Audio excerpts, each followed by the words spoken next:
Y saludo con muchísimo gusto a Pedro Tello. ¿Cómo estás, Pedro? Muy buen día. Sheila, buenos días, qué gusto saludarte a ti y también a quienes nos escuchan. Oye, pues cuéntanos, hoy vamos a hablar del nearshoring. En junio, el empleo en maquiladoras alcanzó su mayor avance en 15 meses. Esto es un dato relevante.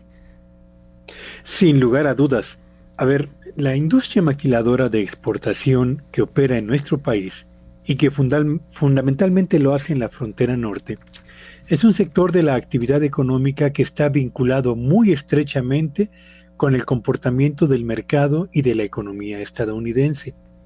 De modo que si la economía del vecino del norte despega, este es el principal motor que impulsa el avance de la industria maquiladora. Lo mismo en lo que a la generación de divisas se refiere, que a las inversiones para expandir sus propios niveles de producción, pero particularmente en materia de empleo. Y los datos que dan cuenta del desempeño de la contratación de trabajadores por las maquiladoras en México durante el mes de junio ofrecen un panorama bastante alentador, Sheila. ¿Por qué? Bueno, pues porque en empleo la contratación de trabajadores aumentó en junio por 15º mes consecutivo, solo que el incremento que se registró en el total de contratados durante el mes de junio fue la cifra más elevada que se ha registrado en más de un año y medio de operaciones.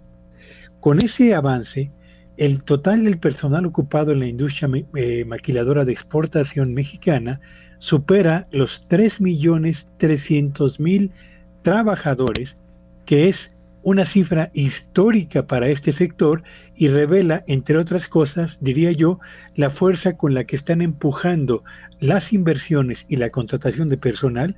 Por una parte, el sólido crecimiento de la economía de Estados Unidos, que contra lo que todo mundo estaba esperando, que era el arribo prácticamente de una recesión en el segundo semestre del 2023, bueno, pues lejos de que esté en recesión, lo que ha dado muestras es de una fortaleza impresionante que desde luego se ha convertido en un mayor número de pedidos para las contrapartes que operan en México, concretamente la industria maquiladora, que frente al aumento en la demanda ha tenido que incrementar sus capacidades de producción con inversión, pero al mismo tiempo ha tenido que ir incrementando su propia nómina, contratando más y mejores trabajadores. Y digo mejores trabajadores porque se trata de mano de obra que ya está adiestrada, ya está capacitada y cuenta además con niveles de productividad bastante buenos para poder incorporarse a las plantillas de trabajadores de la industria maquiladora.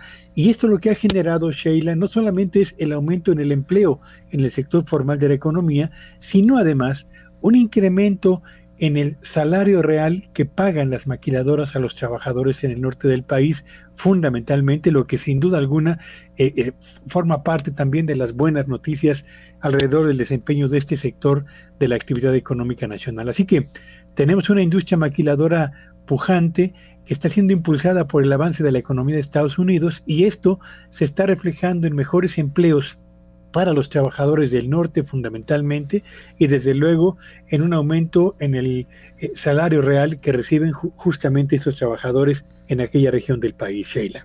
Y es que es bien importante, Pedro, este avance, porque justo lo que se ha estado pues en las últimas semanas, meses, pues conversando, sobre todo en las mesas empresariales, es el tema del nearshoring, ¿no? Y creo que escuchaba hace un par de días quizá al presidente del CCE decir que pues México ha avanzado entre las economías más desarrolladas, ya se ubica entre la 14 y la 15 posición respecto justo a esto que hablábamos del nearshoring, porque pues sí, ya es prácticamente una estrategia que llegó para quedarse, ¿no? Desde luego, yo creo que el nearshoring representa para México una plataforma de oportunidad que ojalá la aprovechemos apropiadamente, y subrayo, ojalá la aprovechemos, porque a México le interesa sí traer nuevas empresas que estén en la punta de la ola tecnológica y que permiten a México posicionarse como una potencia manufacturera en materia electrónica de las más avanzadas a escala mundial, sí, Pero si solamente traemos empresas que vengan a México a ensamblar piezas, partes y componentes que traeremos de otras latitudes para exportar fundamentalmente al mercado de Estados Unidos, estaremos repitiendo a escala ampliada exactamente el mismo modelo de desarrollo que durante décadas funcionó razonablemente bien para los estados del norte, pero no así para toda la economía nacional, que es la de importar productos que ensamblamos aquí para exportar a Estados Unidos. En otras palabras, nos convertiremos o afirmaremos nuestra posición como exportadores de importaciones. Y yo creo que para México aprovechar el nearshoring supone impulsar el desarrollo de empresas mexicanas que sean eficientes, productivas y de clase mundial, para que sean estas las proveedoras de piezas, partes y componentes de estas grandes firmas, que vean en México una plataforma para exportar a Estados Unidos aquellos productos de electrónica avanzada que hoy en día se elaboran y se ensamblan en el sudeste asiático fundamentalmente. Por eso creo que es una oportunidad que no debemos desaprovechar, pero hace falta una estrategia, un plan, algo que suma el esfuerzo de gobiernos y empresarios, y esto hasta este momento no lo veo en el país.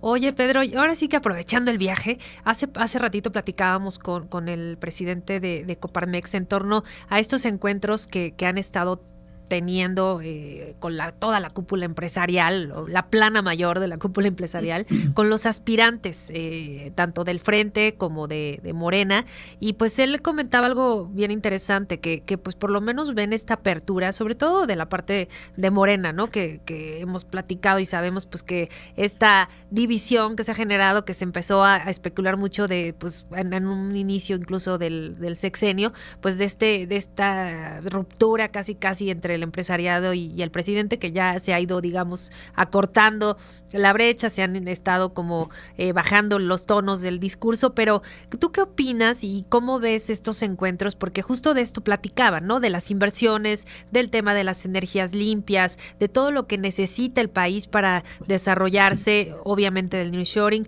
¿Tú cómo percibes estos encuentros que obviamente pues generan una tranquilidad quizá para, pues obviamente los empresarios, ¿no?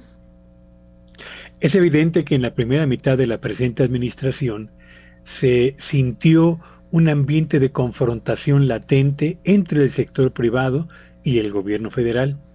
Tal vez el cambio en la agenda del presidente de la República llevó a sacar de su radar a los empresarios como una suerte de enemigo potencial que con frecuencia era mencionado en las famosas mañaneras. Y hoy lo que se percibe es un ambiente de reencuentro. No estoy seguro que con el presidente de la República, pero sí con los candidatos a la presidencia de la República, y de ahí estas reuniones que se han sostenido entre el sector privado y algunos de los precandidatos a la presidencia de la República. Yo creo que son reuniones interesantes, sí, donde prevalece el buen ánimo, los buenos propósitos, el espíritu de comunicación, el ánimo de escuchar, de tomar nota, etcétera, que es exactamente lo mismo que ocurre cuando está llegando a su fin un sexenio y cuando se perfilan, diría yo, los candidatos a la búsqueda de la presidencia de la República.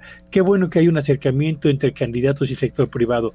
Lo importante, lo mejor, lo que realmente cuenta, Sheila, será que estas reuniones de acercamiento se conviertan en compromisos de trabajo serio, claro, para integrar estrategias que efectivamente sirvan al país. De otra manera, se quedarán solamente en estas reuniones cargadas de buenas intenciones, pero de muy pocos resultados. Pues ya veremos cómo se perfila todo este cierre de sexenio. Y bueno, pues por lo pronto, muchísimas gracias por tu comentario esta mañana, Pedro, tus redes. Síganme en Twitter en @PetelloVillagrán, y que ese sea un espléndido día para todos. Y buenos días a todos, Sheila. Que ya me regañaron, Pedro, porque dicen que por qué dices Twitter, que ya es ex, y que nadie nos acostumbramos a decir ex, pero bueno, ya nos acostumbraremos. Además me pueden acusar, sí, a mí me pueden acusar de emisario del pasado, pero es mucho más fácil para mí decir Twitter que decir X, no, así es que se sí aguantan. Sí, no, está bien complicado, no nos acostumbramos, ¿no? Básicamente, pero bueno, Pedro, un abrazo. Hasta luego y buenos días. Muchas gracias, muy buen día, Pedro Tello.